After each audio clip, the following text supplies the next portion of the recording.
Hello and welcome back. Now, with the introduction of the new electronic warfare modules, most of the Covert ships now will have a general purpose and a role. This is the Belicose Covert, or also known as the Rapier, which does have bonuses on target painters, on missiles, and of course on the MVD. This ship is suitable for PvP for fleets. In my case, I did buy the ship for PvP and for fleets, but of course you can use the ship for anomalies, for storyline missions, and for ordinary missions. I think I did see people use the ship for tier 8 storylines, and they were quite efficient at them as well. Well, that's a friendly face on the top of the engine hull. That's actually nice detail from the developers. Okay, so the roll bonus will give you +1 maximum Covert cloaking device. You also get nice bonuses with the advanced MVD operation bonus skills, which are going to increase the target painter effectiveness, and it will reduce the warp drive signature radius penalty. Now, I know the target painter bonus kind of almost confused me, because the description is kind of weird, but it should increase the effectiveness of the target painter. And of course, the advanced cruiser command bonus per level will give you also decent bonuses on missiles and on the signature radius, which is going to be very useful for PvP. Now, this ship does have 1 drone for high slots, 3 medium slots for low slots, 3 weapon rigs and 3 engineering rigs, which is nice. It has a decent capacitor. Now, one thing that I personally do like about this ship, and generally what I do like about all Minmatar ships, is their speed and their agility. This ship does have a 4 AU per second warp speed, which is nice, but it is a lot more maneuverable than my arbitrator Covert, which is one thing that will make me use the ship for PvP quite a lot. As for my fit, currently, of course, I do have a PvP fit, which I'll be actually showing you a couple fits for the ship. Now, this is the first one. I do have medium rapid missile launchers currently at the moment. They were nerfed, but they are still doing a good job. They are still decent, and for PvP, they are one of the most powerful weapon systems that you can have. 27 kilometers range is more than enough in that case. Now, one of the more important modules for this ship is the target painter. I have 2 of them to maximize the effect of the ship, and they increase the signature radius of the target, which makes the target easier to hit, and it increases the overall damage that the target will take. Now, I do have a disruptor. Of course, you can change the disruptor into any other module. You can also use the warp scrambler. You can also use one of the shield field modules, but currently do not use any shield field module, because at the moment I've heard that they are bugged, and well, I've seen some very interesting kills with those. In the low slots, I do have a dual missile damage control to increase the overall missile damage and the rate of fire of the missile launchers, a MVD and a cloaking device. Now, for encounters, for missions, and for storylines, I do recommend that you use a afterburner for a speed tank, because the MVD will increase the signature radius of your ship, making it easier to be hit, but a afterburner will not increase your signature radius, but it will still give you a decent speed boost. And keep in mind, this is a Minmatar ship, and Minmatar ships are very fast by default, so a afterburner is very good for missions, but in my case, for PvP, I will use a MVD.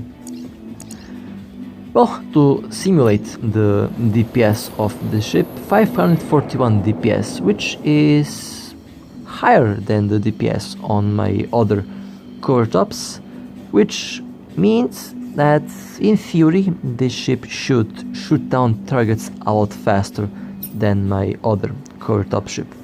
Its velocity is 1.9 km per second, almost 2 km per second, without any rigs that will increase the ship's velocity. So overall, this ship is a lot more maneuverable and a lot faster than my other Covert ops, and that is something that I personally did look for. And of course, I'll be playing around with the ship to see what it can do. Now the second fit that is more suitable for encounters, for missions, for storyline missions is this one. Of course, you can change most of the modules if you like. I do have medium missile launchers that have 46 km range. Of course, the target painters are going to be important because the ship does have a bonus on them. The disruptor can be changed into a third target painter. Now, the target painters will work on all ships, including player ships and including the NPC ships. So, if you don't want to have a disruptor, you can also change into the third target painter, which also will increase the effect of which will also increase the signature radius of the enemy ship. Now here I do have one guidance computer to increase the range. If you don't want to have a guidance computer, you can also change that into a ballistic control. Both modules work, but without this module the range will be around 31 kilometers. With this module it is at around 46 kilometers. And of course, the MVD should be changed into the afterburner for missions, for storylines, and other encounters. But in my case, I will stick with my MVD. And of course, the cloaking device is also a module to have, because after all, this is a Covert op ship. Well, time to simulate the second fit to see the DPS. 386 DPS on this ship. Now, that is because I don't have two ballistic controls in the low slots. Now, the range should be at around 65 kilometers with the missile guidance computer. That is when it's overclocked, but by default it should be at around 46 kilometers. Which is nice, and it should make clearing the storylines very easy. Now, of course, since I do like to have my ships with high DPS, or as you already know, I like to maximize my DPS. Later on, I'll be changing my fit from the PvE fit to the PvP fit, and I'll be seeing how the ship will perform in a simulated PvP environment, or should I say this is a test drive for the ship, just to see how it performs, to see if everything is stable and things alike. Now, first I have to say, the missiles hit very hard, over 1,500 per hit on these enemy ships, which is actually very nice damage. Makes me very curious if I can actually use a similar fit for PvP. Now, you might be wondering, why do I want to replace my other Covert ops? Well, it's actually not a replacement. I just want to try out other ships for PvP. I do have very deep respects for my arbitrator Covert ops. That ship saw combat, that ship saw some very tricky situations, and that ship did survive all of it. So the Covert ops, the arbitrator Covert ops, is kind of still my primary ship, although that ship is more built for PvE and for missions.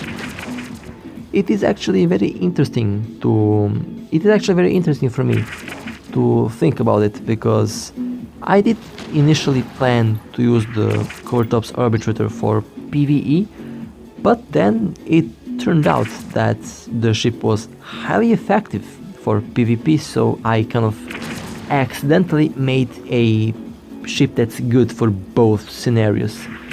While this ship is generally more suitable for PvP because it does have some very nice bonuses on some very nice modules that are very important, especially in fleets. These target painters can be very crucial in smaller to medium-sized fleets, especially if you have to shoot down a specific target. As for the rigs for the ship, if you aim for PvP, then I would suggest to go for missile damage and missile range. If you go for missions, storyline missions, then I suggest that you use only missile range rigs, because you would want to have long range, especially in storylines, especially because storylines are going to be changed in a couple days. So having long range in storyline missions is definitely more important than to have high DPS. In PvP it is kind of the opposite. In PvP you want to have high DPS and high ship velocity, or of course if you don't want high ship velocity, you want to make the ship as tanky as possible. In my case, I go for DPS, especially because in most cases I do have support from my teammates, I do have support from my corporation, so this ship will be very interesting for a fleet. But so far, it does also do a very good job with this fit against these storyline rats. Let's see. Now, one thing that I currently have a problem is my internet connection. I have, for some odd reason, very high ping. I don't know what's going on, but my internet is causing everything to be a lot harder than it is. So that's one of the problems that I do have with literally all ships that I fly, because it is affected by my internet connection.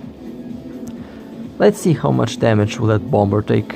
I think it will be almost a one shot. That's actually very interesting.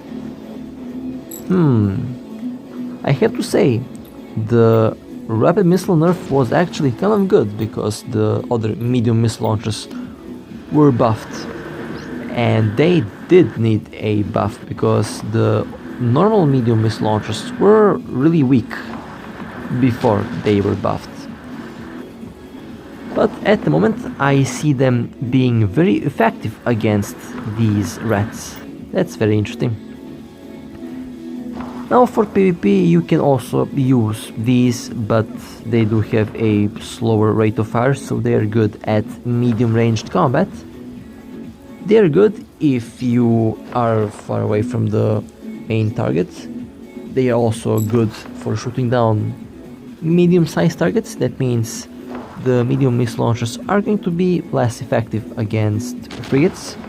But of course you have the target painters, which will increase the signature radius of the targets.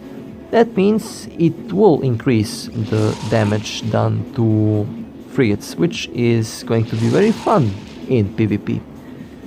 Now here I did change my fit into the PvP fit, and I went to see how it will perform in a simulated environment. So far I am very satisfied with the DPS output of this ship. I am satisfied with the rapid missile launcher damage output also. The missiles are hitting very hard actually. And also I am not taking much damage from these ships. So technically speaking, in some missions you can even use the PvP fit for the ship, and it should work quite well. Now you might be wondering when I will roll out the ship in PvP. Well, I hope very soon. I do hope very soon. I still have to complete couple rigs to upgrade this ship. Especially, I will go for 2 missile damage rig enhancements and missile range enhancements. Those 2 are going to be my primary. As for the engineering rigs, I will increase the ship's velocity, and potentially I'll also go for the ship's capacitor. Okay, that was actually nice. I am very satisfied with the overall performance of the ship so far. Let's see.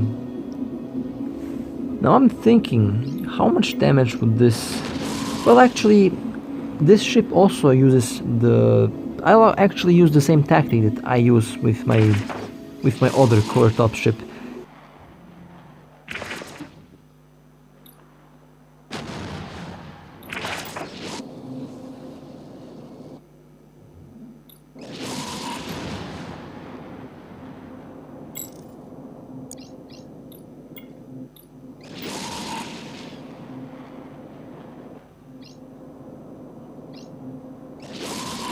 Well, I also have to say, recently I did notice a lot of arbitrators flying around, and I did also have a very interesting encounter while I was hunting.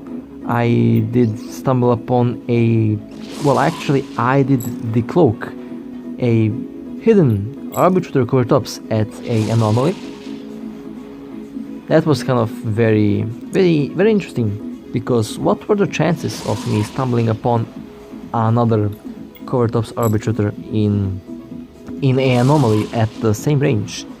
So I think I kind of did make the arbitrator popular in a way, I guess. So that's something that I did not count on happening. So it will be interesting to see if I can do the same with the Belicose Covertops or with the Rapier, because I think the ship is more suitable for PvP, while the Arbitrator Covertops is more suitable for PvE, for anomalies, and for missions. Okay, well that was a nice hit. And that was a 1 hit. Okay, that's nice. That's very nice. And the last target will be this Moa. Well, generally I do like this fit. I think it will work. I'll be using it, and very soon I'll be also jumping in PvP with this ship, in fleets as well, because currently we do have these new anomalies that are out, that are currently also quite popular, and of course I do need the loot from these new anomalies, especially the target painters. I am also after the faction scrubber. That's something that I do need. It is actually quite expensive. Now, when I also talk about something being expensive, at the moment the Belicose Covertops, the Rapier, is the most expensive Covertops ship on the market, and I'm not quite sure why it is the most expensive ship. I think it is because of the... I mean, it has to be because of the target painters. So this ship is the most expensive one. I did see the ship being sold today for 250 million. I managed to buy it for 190 million. For reference, my Covertops Arbitrator was 230 million when it was released. It was one of the first Covertops Arbitrators to be actually sold and to be bought, and well, it's still alive, so that's good. One of the first Covertops ships in general. I remember when they were available for the first time, I was quite fast to get one for myself. Actually, that was some very good planning from my part. And now, well, it will be time for me to play around with the Rapier a little bit. I think this ship will be very fun to fly, especially for fleets and for solo PvP. So far, I do have, well, a little spoiler for the next video. I do have 34 kills on the arbitrary jobs, and I do plan to record a little bit more. I do plan to go up to 50 kills with that ship before I decide to make a PvP video for it. And then by the time I do that, there's going to be already a PvP video for the Rapier over here. It will be very interesting to see how these ships actually will perform and which one will I like more for PvP. Well, with that being said, this was fun. I absolutely enjoyed flying the ship, and I am overall impressed by its performance. With that being said, stay safe, fly safe, and I'll see you next time.